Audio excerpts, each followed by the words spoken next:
The Celestial Dragons are pretty much the most evil characters in One Piece. There is, however, an argument to be made that they are in fact all victims. Since their introduction, the Celestial Dragons are presented as these horrible slavers who abuse and kill people like their animals. The top-ranking Celestial Dragons are even worse, where they don't just torment random civilians, but cause destruction on a global level. But there's actually something weird going on in many of these scenes. Even though they still go through with their orders, the elders at several points show grief for what they've done. This happened at Ohara, where the elders are actually not happy at what they've done, but are instead actually distressed after commanding the island to be destroyed. When Imu hundreds of chapters later tells the elders to wipe out Lulusia Kingdom, they also in this scene actually protest, where even though they still did it, the elders were clearly not fully on board with Imu's plan. But it's not even just the elders. Some of the God's Knights have also shown that they do in fact have feelings for people who aren't even Celestial Dragons. But despite these sympathetic moments, the Celestial Dragons still always side with Imu and the world government. But this could be because they do not have a choice. The One Piece manga has recently revealed the reason why the 5 elders and the God's Knights have all these special powers, such as immortality or teleportation, which is because they are literally bound to Imu. All of them have made these demonic contracts with Imu in exchange for all of these special abilities, but this power did not come for free. After someone has made the contract, Imu can actually physically control this character. Even someone as strong as Harald could not resist Imu's powers in this state. But even beyond this, the story has also shown that Imu has the power to turn other characters into his obedient demons, to possess them, or even to kill them with just a thought. This revelation about Imu's true hold on the Celestial Dragons genuinely puts their actions in a whole new perspective. Even if they wanted to, the Elders and the God's Knights actually have no way to go against Imu's commands. Another way to put this is that the Celestial Dragons who are bound to Imu are all in a very real sense his hostages. When the Celestial Dragons have had these moments of distress at their actions in the story, what could actually have been going on here is that because Imu held this much power over them, the Celestial Dragons were forced to do things they otherwise would not have done. Could this then mean that all of the Celestial Dragons are just Imu's innocent victims? I actually don't think the answer is that simple. While I just went over many of their more sympathetic scenes, the Celestial Dragons also still have plenty of moments throughout the story where they commit evil acts not for the sake of Imu, but for their own sake. A good example to use here is Saint Saturn. Even though the other Celestial Dragons have had some redeeming moments in the manga, there's none of these moments to be found in any of Saturn's scenes. When Saturn goes on a mission to eliminate the Vegapunks, he downright admits that he wants to kill them in the most painful way possible, as punishment for their rebellion. Saturn also has no regard for any of the soldiers under his command, seeing the entire concept of human life as being worthless. After capturing Bonnie, who was just a 12-year-old child, Saturn also decides to taunt and cause mental anguish to her, instead of just going through with killing her. While some of Saturn's actions, like him deciding to order a buster call on Egghead, could be seen as strategic moves he had to do for the sake of Imu, these scenes I just went over were just moments of him being personally evil with no benefit to the world government. But what's even crazier is that these were also all moments Saturn prided himself in. Saturn thought that him having no feelings for these so-called insects actually made him a better person. Saturn is however not alone in thinking like this. Several other Celestial Dragons have made exactly these same kind of statements. Someone like Carling is gleeful at getting to hurt the people of the lower world, and just like Saturn, is not satisfied with just murder, but even taunts his victims before their final moments. Among the original elders, Saint Ethan also sees the people of the lower world as lesser life forms with no value. But even if we go outside the elders, someone like Saint Somers is every bit as evil as his superiors, where he takes personal joy in the suffering of innocent children. These characters are not really outliers, but are actually just examples of the Celestial Dragon's culture. This is shown pretty well in Garling's first scene, where he is seen executing a Celestial Dragon who dared to defend the other races, and there is a literal crowd cheering Garling on. The Celestial Dragons simply live in a world where they can do as they please to any non-Celestial Dragons without any consequence or remorse, where they are plenty capable of evil acts even without Imu's command. In other words, even if they are Imu's puppets, the Elders and the God's Knights do not just commit evil acts because they're forced to, they just genuinely are evil people, capable of all manner of villainy. Yet, what about all those moments I went over before? In these were moments where they showed empathy, were the Celestial Dragons just pretending? Or was this simply an idea the story at some point discarded? And now that we're in the final saga, the manga has just decided to go full throttle in making the celestial dragons these irredeemable monsters. I actually think neither of these conclusions is true. I think the truth is that even though most of the celestial dragons may be monsters, there are few among them who are not wholly evil, and that these are the ones who only ever do these horrible acts because Imu gives them no choice. So, who are these special celestial dragons? Before I reveal them, just a quick request for anyone who's watched this far to subscribe to the channel. Now then, one of the sympathetic celestial dragons may actually be Saint Marcus Mars. All the way back in Robin's flashback, Mars is seemingly the elder who talks to Professor Clover via the Denden Mushi. But while this scene is mainly remembered for the introduction of the Ancient Kingdom, it actually also revealed a lot about Mars's character. Even though Clover had broken the law, Mars seems to genuinely respect him as a scholar. Mars calls the fact that Clover is about to be executed an unfortunate turn of events, where Mars actually appreciates how much Clover had done to contribute to the world's different cultures. This may just be me, but it also feels like Mars genuinely tried to stop the Buster Call.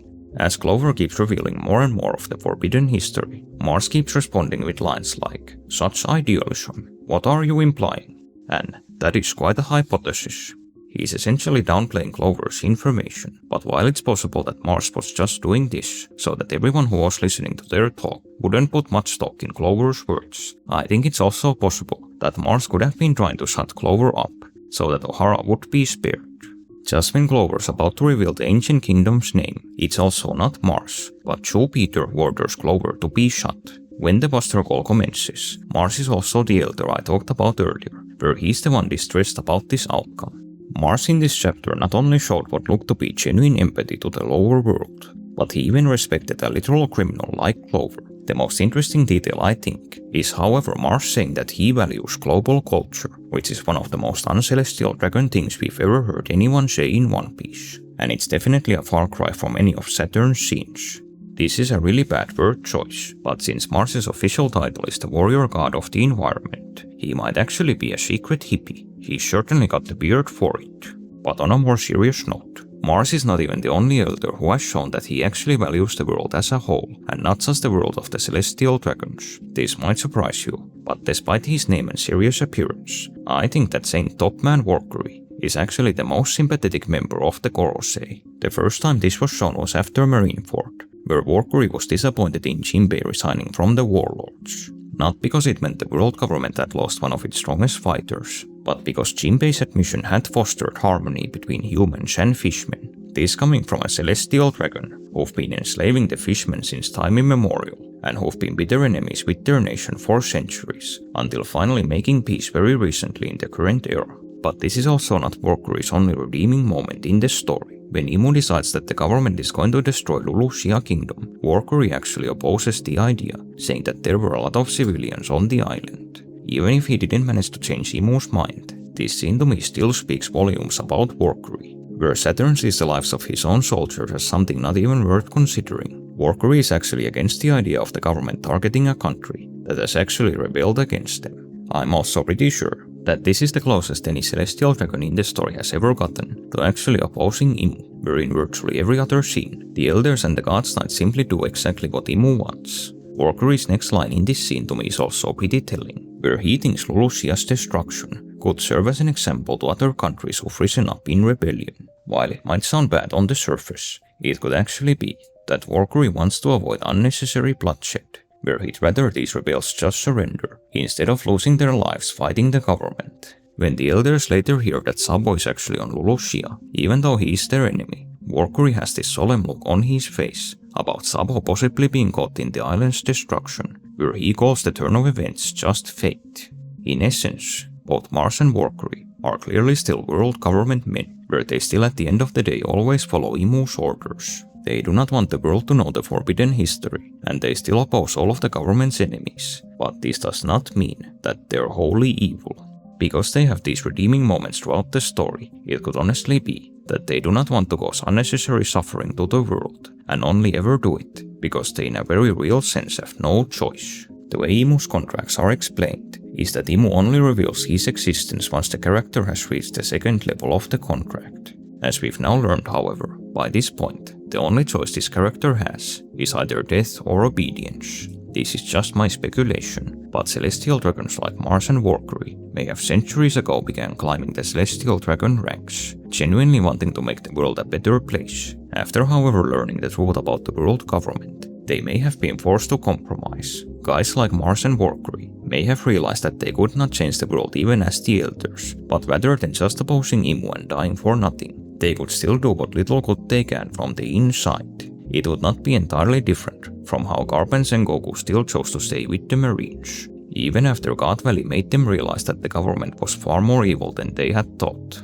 It doesn't completely absolve guys like Mars and Valkyrie from their actions, but at least from the perspective of a regular person living in the One Piece world, I at least think it's far more preferable to have characters like them among the elders, rather than every Gorosei being as irredeemably evil as Saint Saturn.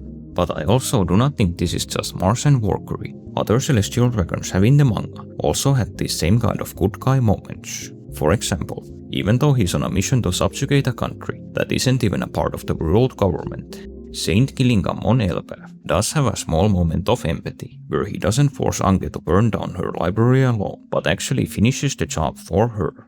While I previously brought up the fact that Joe Peter was the one who ordered Clover to be shot, he was also possibly against Lucia's destruction, where Peter actually asks Imu why he's choosing to target this country. In this sense, the conclusion could be that the celestial dragons are a mixed bag. Many of them are monsters, but some of them could just be decent people who were given a choice of either serving Imu or dying, and they are just trying to do what little good they can in a bad situation.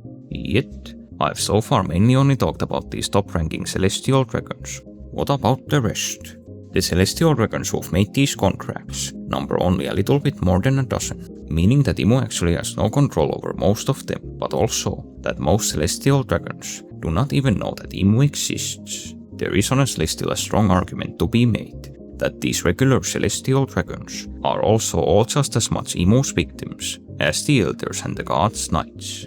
A huge detail that was revealed in the Egghead arc during Vegapunk's broadcast was that the celestial dragons are actually incredibly uneducated about their own history. This was to a point that the average celestial dragon does not even know what the Void Century even is. What we have also seen throughout the story is that the celestial dragons are not exactly the sharpest tools in the shed, where they often do not understand how the world works and expect reality to bend to their whims. But this could all be by design. Imu could have basically from day one made the Holy Land an environment that purposefully turns the celestial dragons into these ignorant slobs who are no threat to him. This could all just be strategic, as Imu is actually a traitor to their entire people, where he hundreds of years ago betrayed the other founding kings and made himself the sole ruler of the world government. As they are, the celestial dragons are actually incredibly useful to Imu. They serve as the public gods who rule the world, even though Imu in secret holds all the power. Even when there are actually celestial dragons who show talent, Imu also essentially is able to trap them with these contracts, forcing them to be his obedient followers. Since Imu basically turned on the entire founding story of the world government and stole power from the other celestial dragon families, I genuinely would not be surprised if many of the elders and the gods' knights are secretly resentful towards Imu. I think Imu being the likely designer of how the Holy Land works is also the last real argument to make for the idea that the celestial dragons could all just be his victims. Ultimately, the thing that very clearly turns many of the celestial dragons bad is the thing I mentioned before, which is just their own culture. These people are basically brainwashed from childhood to see themselves as gods and to treat the entire world as their playground. We know for a fact that many of the celestial dragons are not actually born evil, where someone like Mjolnir was actually able to turn his life around, even though growing up in the Holy Land had made him a very vile person. This same thing is proven by characters like Bonnie and Corazon, who despite having celestial dragon parents, did not actually grow up in Marie choice. The characters that I think however prove this without a shadow of a doubt are Shanks and Shamrock. As identical twins, Shanks and Shamrock should be exact genetic doubles, meaning that any differences they've had are due to experiences they've had in life. But whereas Shanks is by all accounts a good and empathetic person, Shamrock is anything but, and has seemingly adopted all of the celestial dragon's bad qualities. I think this is one of the reasons why introducing Shamrock's character does so much for the story, because he can be directly compared to the kind of person that Shanks is. Shamrock, above all other celestial dragons, shows just how destructive their upbringing actually is to a person.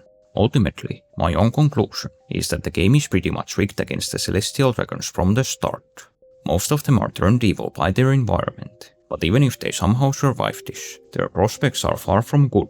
If a Celestial Dragon actually tries to be a good person, the others will treat them as a heretic, and this at first may cause them to be executed. But even if one of these good Celestial Dragons were to rise through the ranks and to try to change the system, they're just walking into a trap, where the moment they become a God's Knight, they learn that all of them are actually being ruled by an immortal God Emperor, and that if they want to live, the only choice they have is to obey him.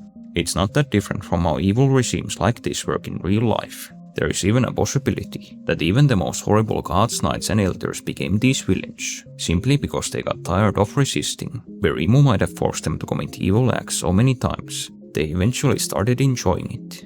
Personally, I think One Piece has been very deliberately highlighting the fact that the Celestial Dragons are what they are, due to their circumstances, with just how many sympathetic Celestial Dragons have been introduced to the story, and how it is more and more revealed that Imu is the true source of evil in Marie Choice. I talked a lot in this video about Workery, and how he's genuinely the only elder in the story who's been confident enough to speak up against Imu, but I think there was a very special reason why he was able to do this.